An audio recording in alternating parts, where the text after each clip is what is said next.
Hey everyone, we're going to do a little experiment today. I'm going to show you a little bit about pasting and masking and how easy it is to blend additional objects and composite them on top of each other to make a pretty amazing scene.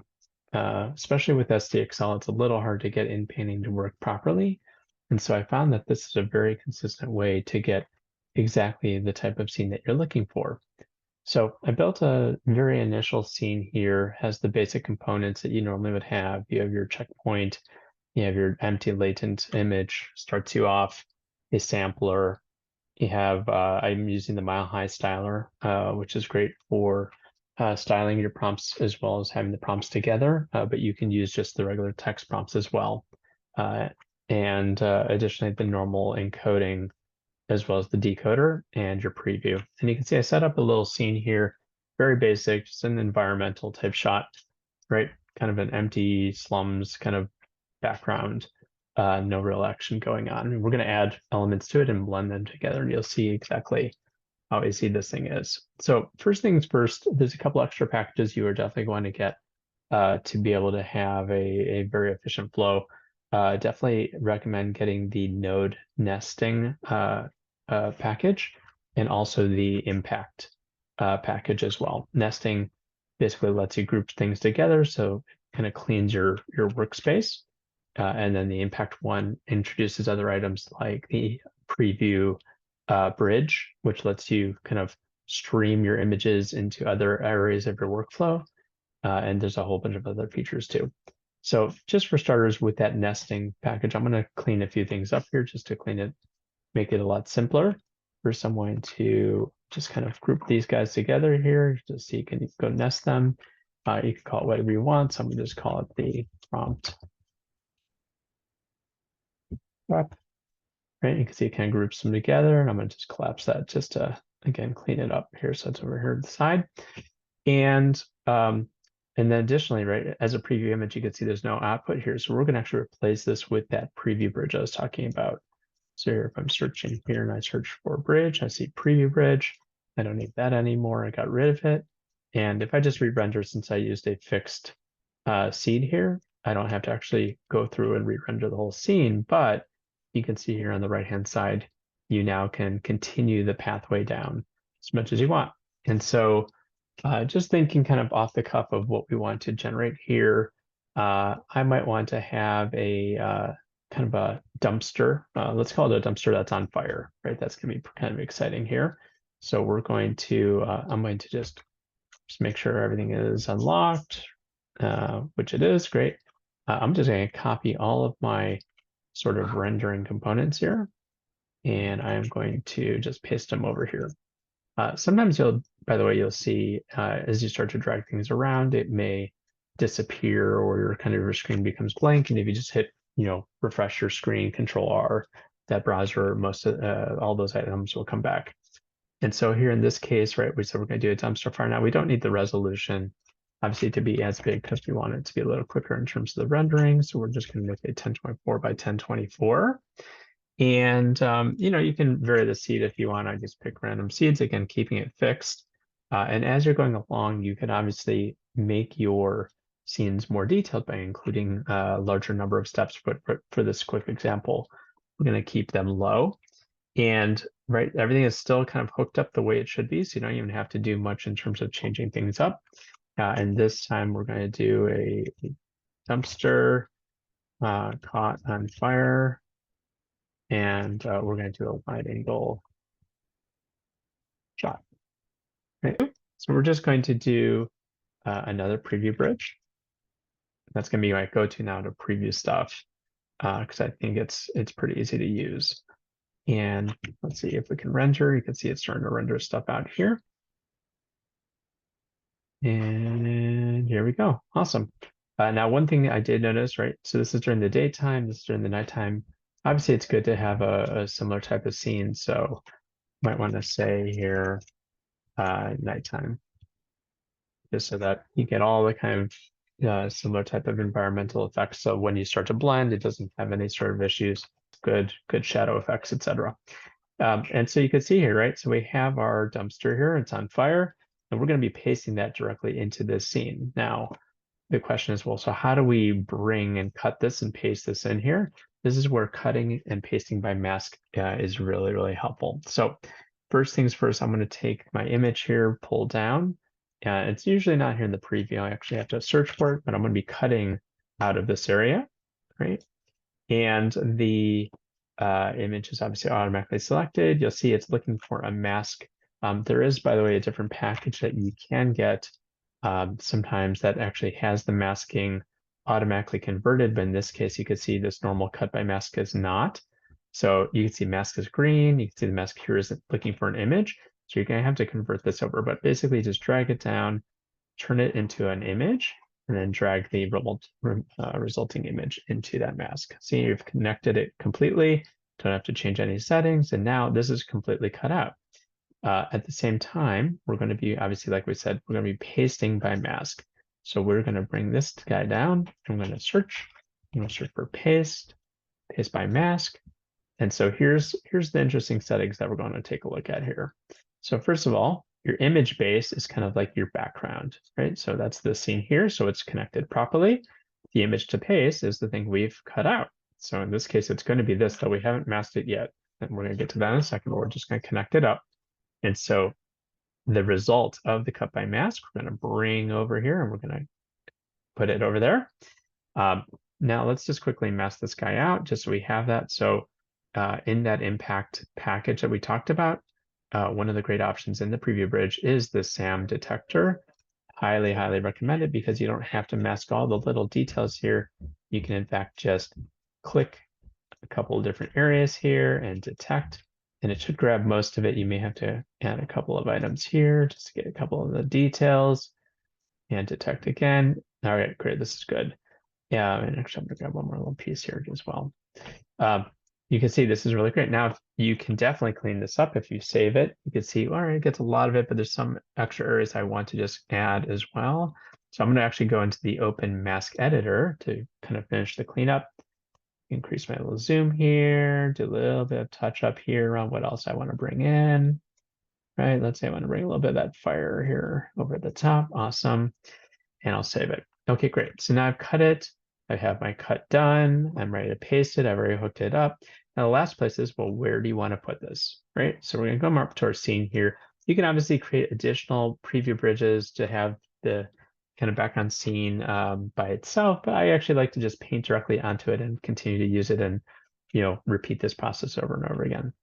So in this case, I want my dumpster fire to be kind of in this area here. So I'm going to go into Open My Mask Editor to kind of tell where I want my dumpster fire to be. And I just kind of want it over here, right? And we're going to have some options to say like how we want to fit it. So it doesn't have to be perfect. It does not have to perfectly match also the size you'll see. I'm going to put that there. Okay, great. Now here's a mask, but we didn't tell our paste by mask where we're going to be masking and putting it. That's what this last node here is, this mask. And you can see, right? So we're going to take our mask. Now here, before I do it, this is green. This is a mask type. This is, again, looking for an image. So we have to convert it over just like we did the last time. So we're going to click that and turn it in mask to image and take that resulting image and put it right there. And then finally, here we go. So the paste by mask, this is the end result of our pasting. That's what we're going to just take a quick peek at. So we're going to turn that into a preview bridge. Oops, you can't really see it. Let me zoom out here one more time. There it is. Great. Okay, so here's our preview bridge, right? And we are going to just simply increase the size here, and should be all set. Now, one thing you'll notice, I'm going to render good shape. Now you can see, look, our result is here and looks great. The one thing that you don't see is, let's say the sizing isn't right? Like you're like, hey, compared to my little picture here, it's a little small or it's maybe not connected. So there's a few different options here you can do to keep this together. One is fill, fit, source size, etc. I typically like to use fill or fit. And so if I re-render here, you'll see it kind of sized it up a little bit different.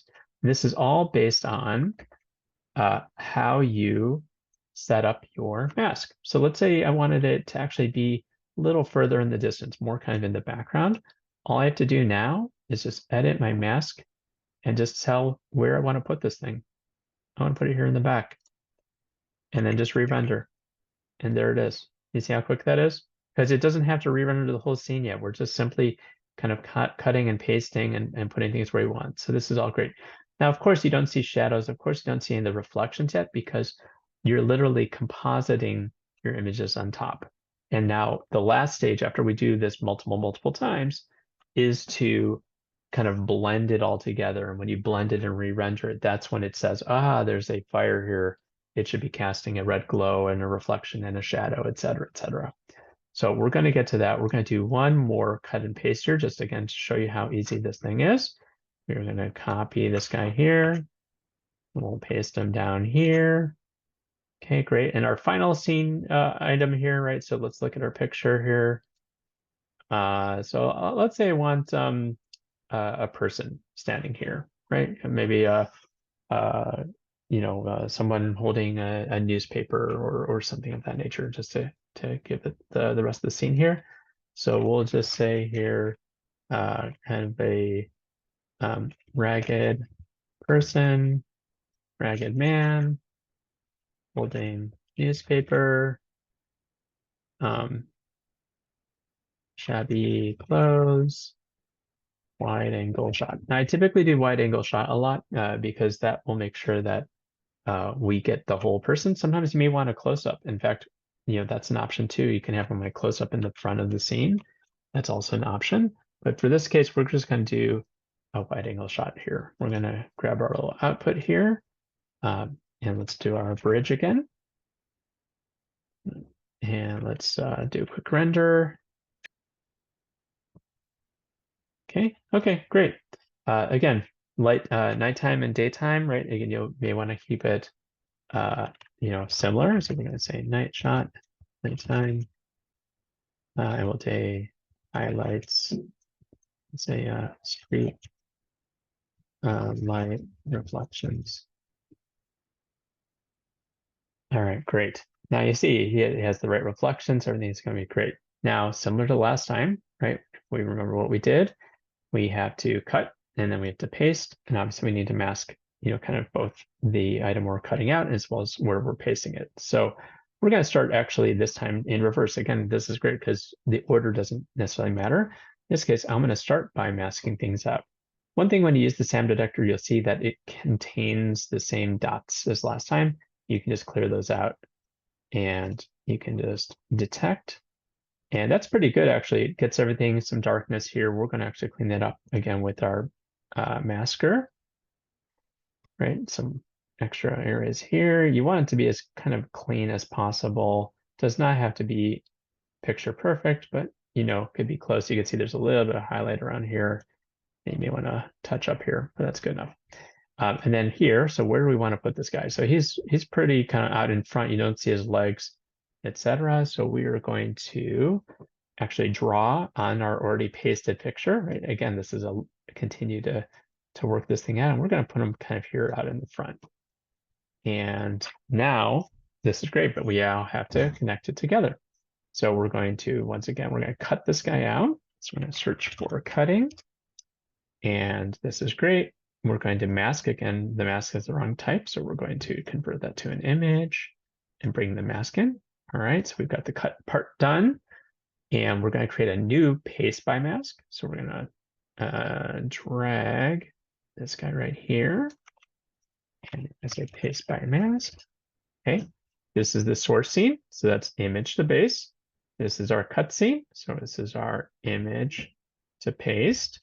And then the location, remember, is the mask. So we're going to take this. Again, we have to convert it over to an image, then bring that over to our mask here. And we'll look at our size here in a second. Yeah, so we're going to bring this down, and let's bring this over to our bridge, our preview bridge. You can see that, right? And there you go. Okay, and we're going to go in here again to see he's not really blended in here, but you have him, and it's actually pretty decent in terms of where he's located. I'm going to play the settings to see how it looks. I think that's a little better. If I fit him, it's obviously he's floating. That's not going to make much sense. If I use the source size, obviously, right? It's in the masked area. That's not going to make much sense. So I think our best option is this. I think it was the fill. Yeah, it was the fill. Here, we're going to do that. By the way, instead of having to hit Q prompt every time, there's a cool little shortcut. You hit Control Enter, it will automatically re-render the space. But of course, be aware that it's going to re-render any key samplers or any kind of open-gen as you're doing it. Okay, so we got our two scenes here, but you can see, right, there's not so much in terms of the effects going on here. And so the last piece is now I want to blend it together. So as we're continuing the scene, right, as I zoom out here, you can see you're just having render, render, render. You've got lots of different little scene elements that you're rendering. All you do now is you're going to bring this guy over. This is the full scene, and we're going to now, we're going to first encode and then we're going to decode. So first encoding the whole scene, we're basically going to turn the scene back into a kind of a digital latent space. Right, we're going to bring our VA over. And then now we're going to use, this is going to be our source for rendering stuff. So we're going to latent here. We're going to bring it into a sampler. We need a new kind of mild styler here, and this guy as well. So we're going to bring him down here, right? What's the prompt? The prompt you'll see is going to describe this whole scene together, and that's going to kind of bring it all together.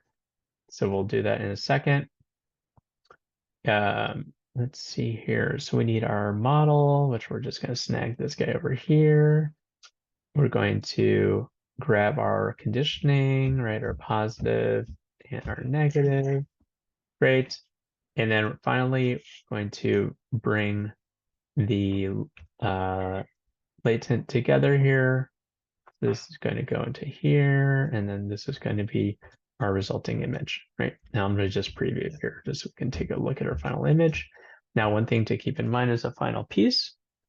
As we're doing the final render, first of all, let's describe the scene. So now it's not just simply a background, it's a, slum alley at nighttime with lights. But we also have our kind of main guys, so a ragged and with newspaper. And there's a dumpster on fire in great slums alley at nighttime with street lights. Background. You could style it, of course, as we're talking about, and do all that kind of stuff as well. Just gonna have a little scene here, doesn't matter. And we're also going to do fix just so it doesn't keep repeating and repeating. And we're going to now keep this low, right? So we only want to do it maybe 20 steps is fine. Sometimes you'll say 30. Do not want to necessarily go too high up as you're doing your final renders, because it will over kind of bake the scene. And here, the denoise, right? We don't want to completely shift our entire scene. We just want to make it very small. So we're going to do like 0.25, and we can see how that looks, right? Sometimes it's 0.3, 0.2, 0.15, depending on how that looks. And then we will render. And there we go. Do you see? It actually blends his hair. He's part of the scene. You have the fire. You have some shadow here. Obviously, you can play with it more if you wanted it to be a little bit more blended, right? And that's it.